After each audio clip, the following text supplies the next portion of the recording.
Well, hello there. I'm Drew Badger, the co-founder of EnglishAnyone.com, and today I'm just going to answer a whole bunch of questions I received from some students at a school from Brazil. A few months ago, I was contacted by Diego Ruan, and I hope I pronounced his name properly. He has a lot of energy, and I was really excited to receive his mail. But he invited me to speak with some of the learners at Parque Idiomas. It's the name of a school in Brazil. So they invited me to talk about education and learning and lots of other things like that. But we only had a little bit of time to discuss things. So now, even though it's been a few months since we had that actual conversation, I wanted to talk, kind of go into the other things that we didn't get to. So right now, I'm going to answer a whole bunch of these questions, and so they and everyone else can learn the answers, learn a little bit more about how I think about education and a few other things, and hopefully they enjoy. Basically, what I do with English Anyone is help students cross the fluency gap. And this is basically, you have, because of how a lot of students learned, they began, learning in regular kind of the traditional way where there are basically kind of four main problems with it. The first one is that you're learning to think about English in your own language and then translate things. And then the kind of second thing is you are kind of making a lot of...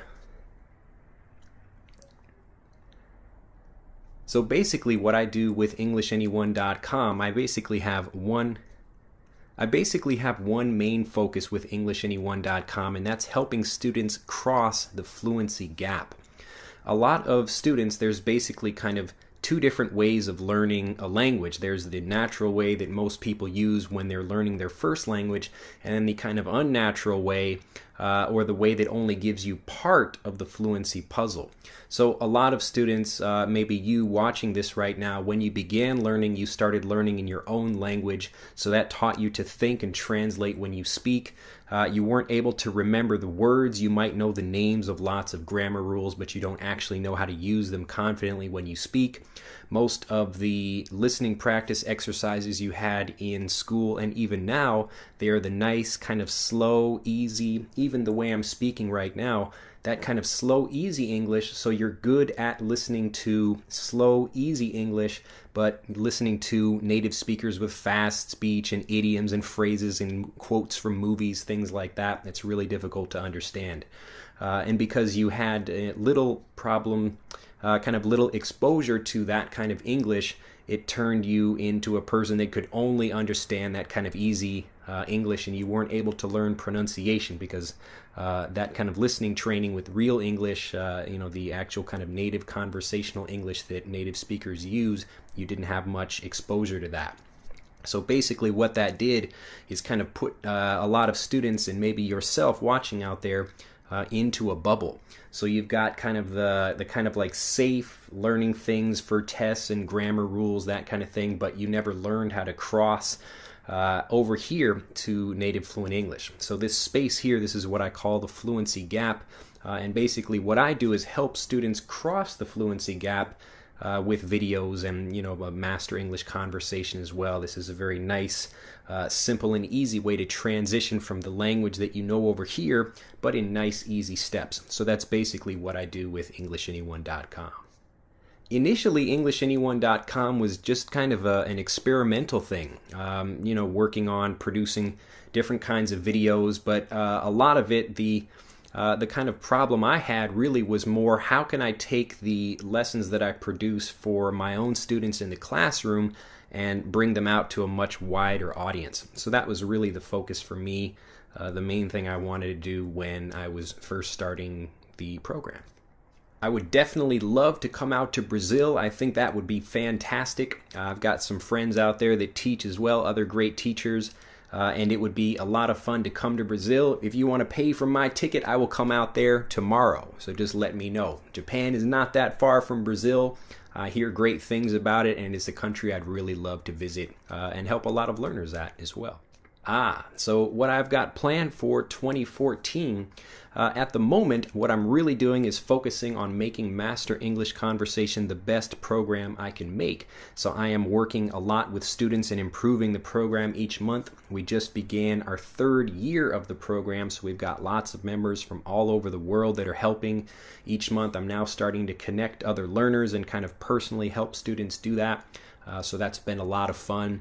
And also, in addition to that, I want to get more into software so I can start helping even younger students that can kind of not necessarily only younger students, but especially younger students, but people that are just beginning to learn the language, because usually what I teach, and again, if you're watching this, you already understand a lot of English anyway, but I want to really get down to kind of the beginners and start helping them so they can get more students up to the level at which I usually do my lessons and teaching. So traditional language teaching. I want to be very clear about this. I think, again, what I mentioned earlier in this interview, the kind of traditional methods that most people use, it's good for learning part of the fluency puzzle, as I call it. So it's not that, like a textbook is necessarily bad or a grammar drill is bad, something like that. Everybody needs to practice. The difference is that it puts you in a bubble. And if you don't also have this other training over here that can help you get out of the bubble and come over to native fluent English, then that's really where the problem is. So, there are kind of many different problems with traditional education, but I think the biggest one is that the student is here and the native language is here, and then the bubble you have stops them from reaching that. So I think, a textbook is not necessarily a bad thing, but the problem is how the information is taught. So the students are given a rule and then kind of, maybe intellectually they can understand the rule, but the problem is that they can't use it confidently. Or I give you, here's a list of 500 vocabulary words. Please remember these. And then what students do is they write them on flashcards, and they're kind of learning them individually the way a computer might go over some information. So it's not necessarily the information that students are getting, it's how they're getting that information. So that kind of thing, that part of the traditional language learning is something that I don't agree with, and I think it's really bad for most learners. And that's why so many people struggle to actually get fluent. Again, they're in this bubble, and it's really hard for them to go to that next level because the way that they're being taught, it's basically impossible to go to that level from that level. So about grammar, I really think grammar is the foundation of learning, especially if your English is, you're just starting from the very beginning. The difference is that, again, you shouldn't be learning grammar rules, you should be understanding how grammar works. And so basically what I do when I'm teaching, in my private lessons or for my very, very early beginners, and I have, a video series for beginning learners here on YouTube, basically what's happening is that instead of telling them what a rule is, I try to show how the rule works. And if you present information in a simple enough way, that's what's really going to help students master things and understand it intuitively. That way you don't have to tell them a rule and then you put the rule as kind of a step between where they are and then they have the rule and then they can kind of learn to speak after that. So if you can kind of forget the explanation of the rule but just teach students directly to where they want to go, I think that's ideal. So that's basically what I like to do. So if you're a beginner, and obviously you wouldn't be understanding this video if you were, but for beginners, I think grammar is the most important thing you can work on, because when you start building that grammar, it's much better for students to actually, practice speaking, and they build up the confidence that way. And it's the exact same way that you would teach young children in your own language. So for a young baby, I don't really care how the baby pronounces anything. The grammar is more important. And the reason the grammar is important is because that's actually how we communicate.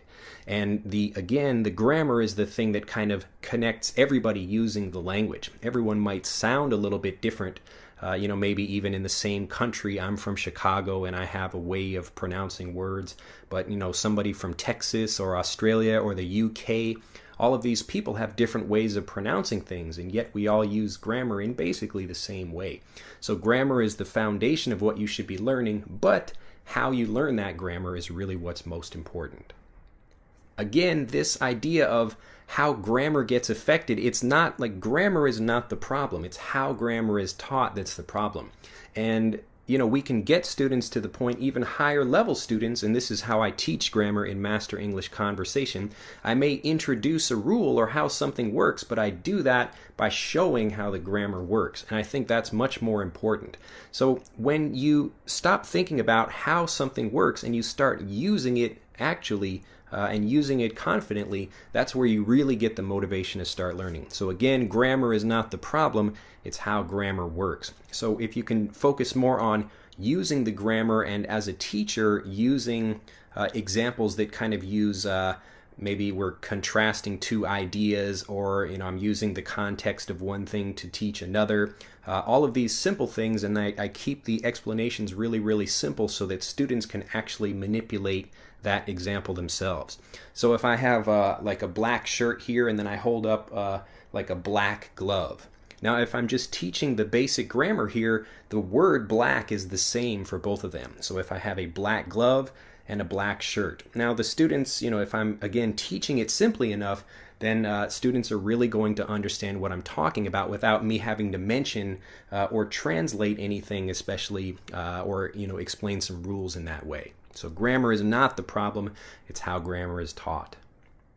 I don't really have a problem with correcting mistakes, it's just kind of more how you do it. And usually what I do is, let's say I'm having a conversation with someone, I will repeat back the same thing.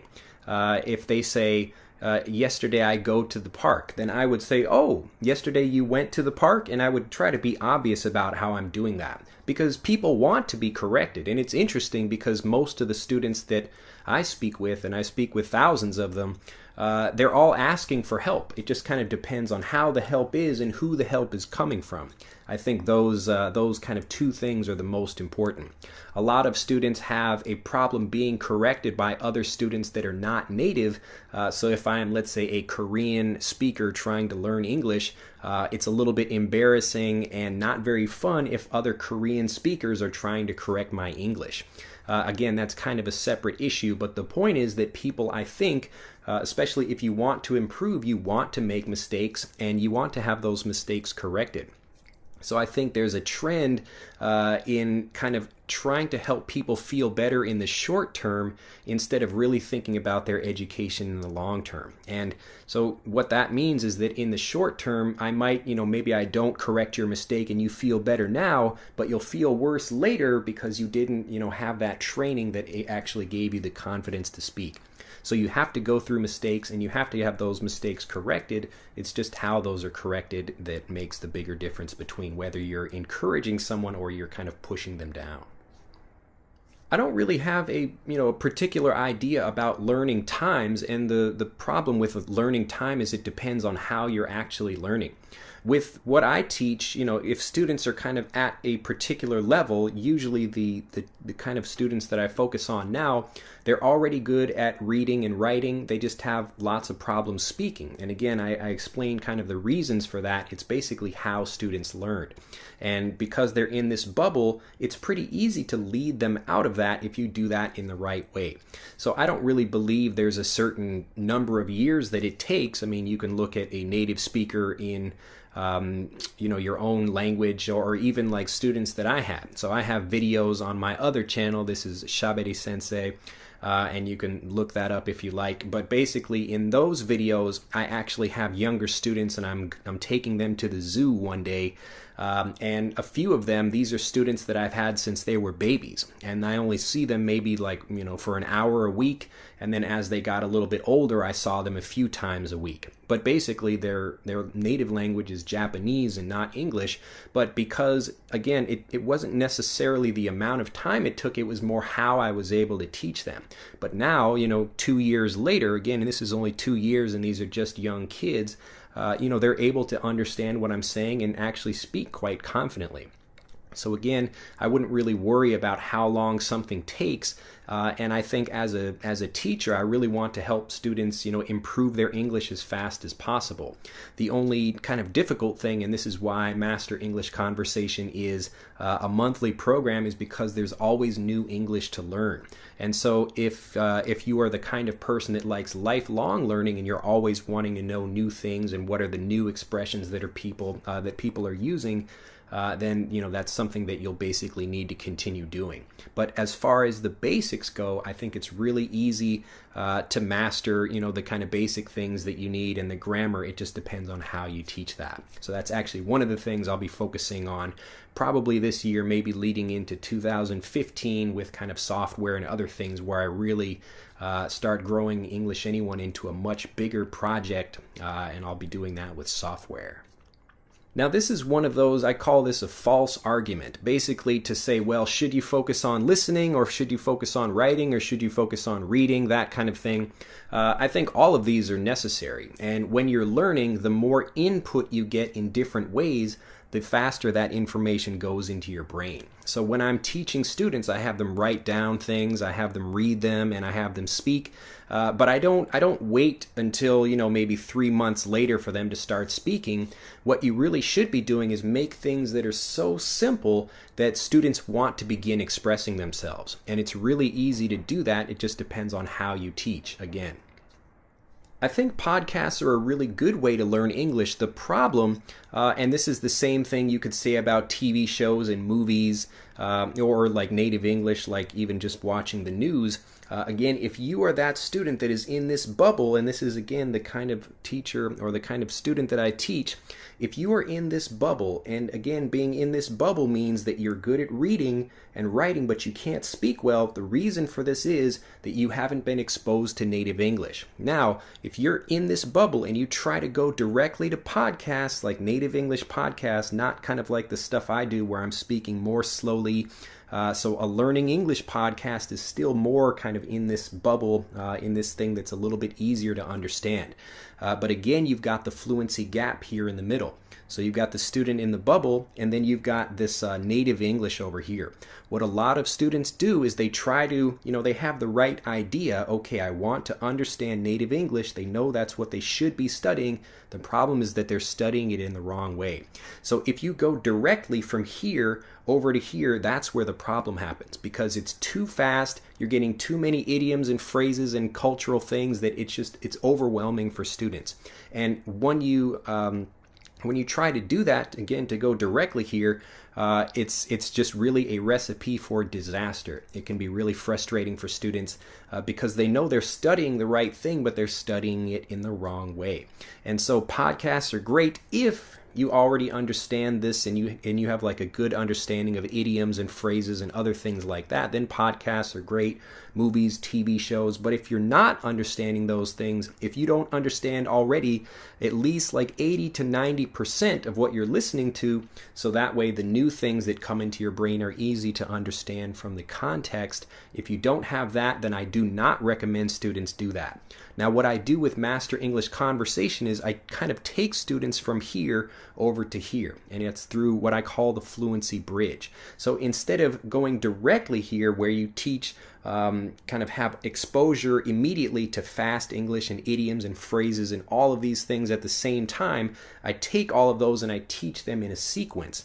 And this is really the best way to learn. So when you're learning something new or you're trying to move to a new level, you don't want to get everything at one time. It's kind of learning to cook. There's actually a lot of complicated things that maybe people don't realize when they're teaching something like that. So you have to take this native English and break it into pieces and then start teaching it that way. And this allows students to have a comfortable, easy way to get to native English. And then once they start understanding these things, then it's okay to start using podcasts and movies and TV shows like that. Now, that's actually an interesting question. I know some friends of mine in college, they were trying to use like sleep hypnosis to learn things or to lose weight or to quit smoking, things like that. I'm not an expert on this, so I can't really speak about it. But I think if the goal is to actually speak confidently, you should be practicing speaking. Or if the goal is to be a better writer, then you should practice writing. Maybe you can sleep or kind of unconsciously or subconsciously learn things. And again, I just don't have the information about that. It would be interesting, though, if I could just sit back and do nothing and learn. I think that would be fantastic. But I'm not aware of anybody that really became a great speaker that learned in that way. Okay, so I basically talk about this style of learning in pretty much anything. And the reason I do that is because traditional learning, again, I keep saying this over and over again, but traditional learning, it's basically giving you too much at the same time. So even if you think something is simple, like a teacher, like my name is, I mean, really there's a lot more to that sentence than just, 3 words or whatever. So basically, instead of trying to get to this other thing directly where, it would be like kind of a complicated thing. It's kind of like learning how to drive a car. Right when, adults are driving a car now, they do it, without thinking about it. But really, there are a lot of small pieces that are involved in that. You have to be able to watch in the mirror to see what's happening. You have to know what all of the instruments and, the time and how fast you're going, how the brake works, and if you have like a transmission and other things like that. So there's actually a lot of different pieces that most people don't think about. So the teacher has kind of become used to those things, and in just like the driving example, they think that teaching basic English, the actual thing that they think is basic is really not. So what you need to do is take things and put them into smaller steps, and then when you can focus on achieving each of these in turn, then that's going to pull you to the thing that you want faster. So I call this also a really great way to get small victories or small wins. And that's when I teach my kind of basic students. I don't teach them rules or anything, and I don't teach them even how to introduce themselves before I've given them some really basic ways to understand some grammar. And once they do that, they're really kind of changing the way that they think about language learning, and it becomes fun and easy and exciting for them. So that's when you can start, teaching them more difficult things. But breaking something down and then focusing on the most important pieces of that in the right order, that's really what you need to do in order to start, not only teaching, but anytime you want to learn something. So whether it's cooking or like martial arts, I want to learn like, Taekwondo or something like that. I wouldn't just jump into a fight with a whole bunch of guys. I would learn a few steps and try a move and practice it a lot, that kind of thing. And then you start putting those together. So how did I get fluent in Japanese, and what advice would I give to other learners? Basically, I started using the traditional method and none of it worked. And that's why, again, I feel so passionate about teaching now, because being able to speak, even going in like this haircut, I walk into a Japanese barber and I'm able to tell them exactly what I want to. I remember the first time many years ago when I first came to Japan, I tried to go into a barber and I had to hold up a picture of something, and I still couldn't even explain what it was. They didn't shave all my hair off, but it took a lot of just cut it a little and talking like that. So the benefits of fluency are fantastic, but the way that I learned, again, it was more in this same kind of way where I took, instead of using what I was getting in a book, I took the actual native English, or I guess in the Japanese example, the native Japanese that I was learning, and I broke it down into pieces. And this is exactly the same way that I teach English now. The only problem is that when you're the teacher for yourself, because I couldn't find any system that was actually teaching Japanese like that, it takes a really, really long time. So now I'm really happy to be able to provide that for students. They don't have to think about what English to learn or how to break it down themselves. So I break it down for students and teach them in simple, easy steps already, which is it's a great service that I'm happy to provide for learners. Now, the thing about learning Japanese is that, number one, I had to break it down, but number two, I actually kind of had to practice these things. And so what I did, I give this example a lot when I speak to people, but I talk about just one example here is me going to a grocery store and practicing my speaking with a kind of fluency mission. And I wouldn't be trying to have a whole conversation with people. I would just have one phrase like, where is the milk? And I could practice that same thing, and you have a pattern there of where is. So I walk into a store and I say like, where is the milk? Or like, where is the sugar? And I can use that same phrase over and over again. And if I were to use it now, like, gyunyu wa doko desu ka? Or like, sato wa doko desu ka? Like, if I use it over and over again, you would understand the pattern, even if I don't, kind of teach you what each of the things are. But like, doko desu ka is where is it? And then I'm just using basically the vocabulary, and then I'm walking around the store, and it kind of gets embedded in my mind that way. And that's why, as part of Master English Conversation now, when I teach, each month students get a mission like that where they have to read or write or practice or go out and speak, that kind of thing, because that's what really gets students more motivated and helps the language go deeper into their brain. So basically those two things are what helped me kind of get out of this bubble that people are stuck in that stops them from improving. The problem was that I just kind of had to do it myself. So I don't recommend doing that. It's nice if you have a teacher that can help you. But in this case, it's basically those two things. So how you learn and then how you practice. I think one of the biggest difficulties I had when I was learning Japanese is kind of living in a more rural area of Japan, and so it's extra difficult to understand a lot of the people, like my friend's grandmother or grandfather, and I'm trying to talk with them, or even in the case of my gardening teacher. So that's why I came to Japan, and when I began learning gardening out here in Japan, I couldn't speak really any Japanese at all, and my Japanese gardening teacher didn't know any English. And so he tried to be a bit more clear, but, working with other people on the gardening crew, they would be speaking fast Japanese, and it would be a difficult to understand dialect. So I really had to focus on that. It was more kind of like the listening there. And again, that's the really big shift where you try to get out of this bubble and try to get into the native language that you're learning. And you really need to do that in steps. That's really the best way to do that. And unfortunately, I didn't have any program like that when I was just learning. But now English learners do, and that's why I created Master English Conversation. But so that kind of thing there, like the moving from here to here, that's really the most difficult problem that I had, and that's what a lot of other learners experience now. Do I think traveling to another country is necessary? Absolutely not. I know students that, they're Japanese students, they come to America and they all just sit and talk to each other, and none of them can speak very well. But I know other Japanese people that are in Japan, and I meet them, and they've never been to America. They've never even been out of Japan, and they're able to speak just fine. What's the difference? Now, the main thing here is, again, it's how they learn and what they study. So, again, you've got these kind of two things. They're learning that conversational English, but they're learning it in the kind of right way where they're able to transition from that school learning to the real school of, kind of native English or native Japanese in that way. So you don't have to move to a different country, and especially with the internet now, it's easy to connect with other people, and I can sit, just like I'm talking to you right now, I could have a Skype conversation with someone, or I could meet, other people that are in my area. Now, the really cool thing about English is that right now there are more non-native speakers of English on the planet than there are native speakers. So wherever you are in the world, the chances are better of you meeting some non-native speaker. So again, that's why, kind of the pronunciation is not so important, but the grammar is, because you'll be connecting with all these different people.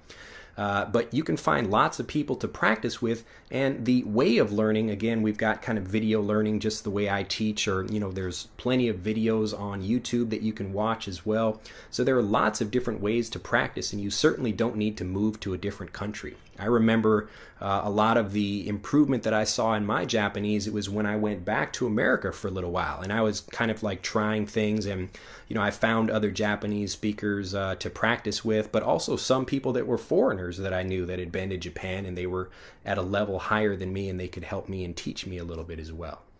Okay, I wanted to be really clear about this accent issue. Number one, your grammar is more important than your pronunciation. But okay, now that we understand that, I've said it over and over again, try not to think about accent reduction or getting rid of your accent. What you want to do is adopt a new one. So it's really difficult to tell your brain to stop doing something because your brain doesn't understand the difference between stop doing something and do something because the focus is still on that thing. So instead of worrying about how your pronunciation is bad or what you don't like, what you should be focusing on what you do like. And so the best way to do that is to listen to lots of different people and then to find a voice that works best for you. So this is what I call your English voice. Now each person, just like myself, I have my own Japanese voice as well. I like to mimic lots of different sounds, but my regular speaking voice, it's just, it sounds a little bit American, and sometimes I turn on that extra Japanese-ness if I want to sound more like that in Japanese. But basically, I have my own kind of way of speaking, and I'm happy with that. So I'm not really trying to stop sounding foreign. I'm more, who's a good person that I can copy? And then what I do from there is instead of just listening and repeating, I really focus on mastering that person's accent or the way they speak or the way they move in my mind first. So I listen and then I focus on how that sounds. And this is something actually I'm teaching in the upcoming lesson for Master English Conversation for February. But I teach this kind of method of instead of just listen and repeat, you listen and then you stop and you try to, master that pronunciation in your head and then, master it, not only the other person saying that thing, but then you saying it in your head as well. And then you go out and practice that thing. So that's something I go into detail more about in Master English Conversation. But basically, that's the best thing I would recommend for students. So figure out a kind of voice that you like. Listen to lots of different people and find someone that would be a good voice for you, and then practice that with visualization. So I don't really think Japanese people it's any more difficult for them learning English than for, anybody else in another country learning. Maybe some languages are a little bit closer to English, so certainly Spanish, you've already got the alphabet there, and other sounds and words that are quite similar or even the same. And then Japanese, you've got different writing. There's actually 3 different writing systems or 3 different written languages in Japanese, all kind of character sets that work together, which is a real pain in the ass. You got like many thousands of characters actually that you have to learn if you want to write, and I'm not even a very good writer. I just don't care about that actually at the moment. But the interesting thing about learning for Japan is that there's a kind of typical way of learning, and that's the kind of textbook learning, this thing that are basically preparing students for tests. And again, if you're in that, if you're a parent watching this or a teacher, you just have to understand, well, if this is the goal, you have to practice for the test so you can get into school or the business or, whatever job you want. You have to have this other education over here, which is actually teaching you how to speak. So I think this kind of traditional way of learning is pretty much everywhere throughout the world, and that's why I'm really trying to work to create a much better system to help people start learning from the very beginning, so that way you don't have to learn English through your language, which is really the biggest problem that stops people from being able to express themselves confidently, and then again being able to remember things or to use grammar without thinking about it. So again, I don't really think there's anything particularly different about Japan rather than other countries. Each country has its own kind of problems or unique things. Like in Japanese, they'll kind of use the Japanese sounds instead of learning English, because every word in a Japanese textbook for English learners, it has the English and then it has the Japanese kind of romanization of what that is. So they will take a word. I'm trying to think of like Chicago is like a pretty easy word. So you've got like Chicago in, Japanese, you've got all of those sounds. But like baseball would be like beisuboru, something like that. And my pronunciation of katakana, this is the way of taking English sounds and changing them into Japanese. My katakana pronunciation is probably the worst of all, because I don't understand what word they're trying to change into something else. So a word like a karaoke, that's like okay is like from orchestra in English, and then you've got kara, which is open, and it's just a weird kind of mix of things like that. But again, I don't think there's anything particularly wrong. Each country has their own kind of challenges, but if you learn in the right way, I have students all over the world that I teach, and they're all improving their English, so it doesn't really matter what language they're coming from. Okay, I think I gave the answer to this one already, but basically, if you haven't guessed it already, I'd much rather, if I'm a speaker of a different language, I'd much rather have excellent communication, excellent grammar, with a not so great pronunciation, you know, if I had to choose between the two. The accent is not so important as long as people can understand what you're saying. So if your accent is really, really bad, you know, you could have excellent grammar, but blah, blah, blah, blah, blah, blah. But if people don't understand what you're saying, that's going to be a really big problem.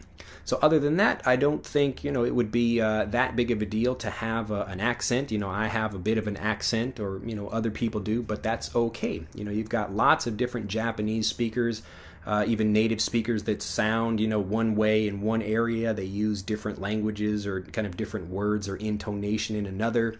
So it's just not that big of a deal. Focus on mastering the basics so that you can communicate confidently. And then once you have that confidence, that will take you to the next level where you can really start improving your pronunciation. So don't worry about the pronunciation first. The only thing you should be really worrying about as far as pronunciation goes is learning how to kind of master a few of the individual native English sounds and learning to blend them together. So other than that, basically focus on communication before you worry about your accent. Words of wisdom. Well, this is kind of tricky. The best thing I can say to students is take action. You have to go out, but you also have to take action the right way. So if you are stuck here and, you know, you are trying to get to this level over here and it's just too difficult, then stop. You're trying to do something that's just not possible for your level. You need to take things in steps. You need to learn things in steps too. So if you have a particular TV show that you really like, take that one TV show and really focus on it. It will be difficult for you, but if that's what you'd like to do, that's what you want to learn and master, then focus on that thing. So what I do again with Master English Conversation is I help students move from here over to here in simple, easy steps. So you learn the real conversational English, you start developing an ear for how native speakers really sound, learning how to think and use grammar automatically, and actually remember what you speak. So you stop translating and you can really just enjoy your conversations more. So you don't have to join the program if you don't want to. It's certainly, you know, an option for anybody, but it's that method of learning where you take what you want to get to, this level over here, but you have to break it down into pieces and learn those first so that it's nice and easy and automatic for your brain to understand. So other than that, take action, go out, practice your speaking, you know, practice reading, writing, listening, and speaking. All of these things together will help you improve. Don't, you know, like I would even just, you know, for yourself, use yourself as a kind of language learning laboratory. You can, you know, read blogs and listen to teachers like me tell you what to do, but, you know, just do your own thing. Find out what works for you and do that. Maybe writing is really the best thing for you. Maybe it's speaking or listening.